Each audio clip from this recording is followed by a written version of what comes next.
హైదరాబాద్లో భారీ విధ్వంసానికి కుట్ర పన్నారు. భారీ పేలులతో బీభత్సాన్ని సృష్టించేందుకు వ్యూహరచన చేశారు. పోలీసుల స్పెషల్ ఆపరేషన్లో ఈ కుట్ర కోణం వెలుగు చూసింది. ఆపరేషన్ సింధూర్ తర్వాత దేశంలో విధ్వంసం సృష్టించేందుకు కుట్ర జరగొచ్చన్న అనుమానాలతో పోలీసులు పెద్ద ఎత్తున తనిఖీలు నిర్వహిస్తున్నారు. అలాగే స్పెషల్ ఆపరేషన్లు కూడా జరుగుతున్నాయి. ఈ క్రమంలోనే హైదరాబాద్లో తనిఖీలు నిర్వహిస్తున్న పోలీసులకు ఇద్దరు అనుమానితులు పట్టుబడ్డారు. వారిని విచారించగా దిగ్భ్రాంతికర విషయాలు బయటపడ్డాయి. పట్టుబడ్డ వారిని విజయనగరానికి చెందిన సిరాజ్, సమీర్లుగా గుర్తించారు. వీరిని అదుపులోకి తీసుకుని లోతుగా విచారిస్తున్నారు.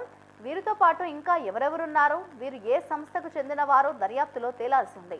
తెలంగాణ కౌంటర్ ఇంటెలిజెన్స్ పోలీసులు ఈ ఆపరేషన్ నిర్వహించారు. సిరాజ్, సమీర్ కలిసి హైదరాబాద్లో బ్లాస్ట్లకు ప్లాన్ చేసినట్లుగా పోలీసులు తేల్చారు. విజయనగరంలో పేలుడు పదార్థాలు కొనుగోలు చేసి హైదరాబాద్లో డమ్మీ బ్లాస్ట్కు ప్లాన్ చేశారని బయటపడింది. సౌదీ అరేబియా నుంచి ఐసిస్ మాడ్యూల్ సమీర్, సిరాజ్కు ఆదేశాలు ఇచ్చినట్లుగా పోలీసులు అనుమానిస్తున్నారు.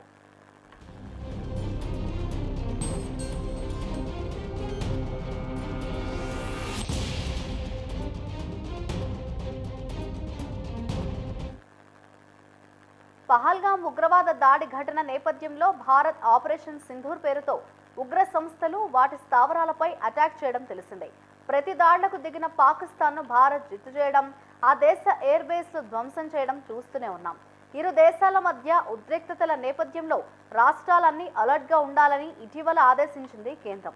పాకిస్తాన్ ప్రేరేపిత స్లీపర్ సెల్స్ యాక్టివ్ అయ్యే ప్రమాదం ఉందని, అనుక్షణం అప్రమత్తంగా ఉండాలని మోదీ సర్కార్ హెచ్చరించింది. ఈ తరుణంలో హైదరాబాద్లో భారీ పేలుళ్లకు కుట్ర పన్నడం కలకలం సృష్టించింది. అయితే తెలంగాణ పోలీసులు అలర్ట్ అయ్యారు. బ్లాస్ట్లకు ప్లాన్ చేసిన ఇద్దరు నిందితుల్ని అదుపులోకి తీసుకొని ముప్పును తప్పించారు. దీంతో పోలీసుల మీద ప్రశంసల జల్లు కురుస్తున్నాయి.